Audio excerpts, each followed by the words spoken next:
Za kraj dnevnika priča o sudbinama žena žrtava rata. U ratu silovane i ponižavane, danas nevidljive. Ne uvažava ih okolina, ne prepoznaju zakoni. Jedna od njih, Nusreta Mujkić iz Broda, preživjela je torturu u hrvatskim logorima. Ovo je njena životna priča. Prošla je zloglasni stroviti logor u Đakovu. Želi sve da zaboravi, ali uzalud. Živi sa svojim bolom gotovo nevidljivo. I da može, kaže, ništa ne bi promijenila. Udata za Srbina u ratu nikom nije bila po volji. Kakve je muke prošla, nije za priču. Ali poneka rečenica izađe iz duše, tek toliko da je olakša. Srpsku zastavu nosila u ustima, one obrišu cipale, nama stave usta da vodamo po krugu.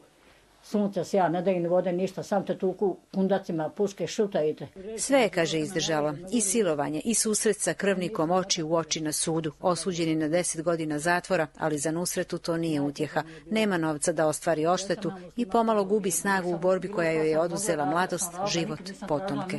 Ja sam muslimanka, s toga ne stidim. Ali se borim za ovu državu i ponosim se. Ja se borila za ovo.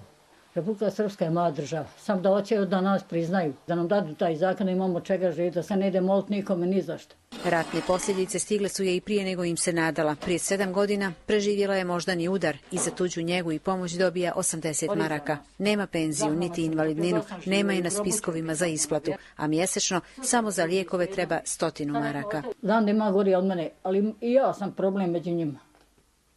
I ja sam taj čovjek. Što moram zavisiti od drugog i moliti i tražiti. Jel to u redu? Nije. To nije u redu. Nas je više od pola umrla i svaki dan neko umre od nas. Sve zbog toga što smo podcijeniti. Nigdje nismo priznati. Nigdje. U Republici Srpskoj pokrenuta je inicijativa za donošenje zakona o zaštiti žrtava ratne torture. Donio bi ženama koje su preživjele silovanje i logore kakvu takvu materijalnu sigurnost, ali već 2 godine one čekaju na njegovo donošenje. Nada mu se i Nusreta. Kaže da bi joj to vratilo barem djelić oduzetog dostojanstva.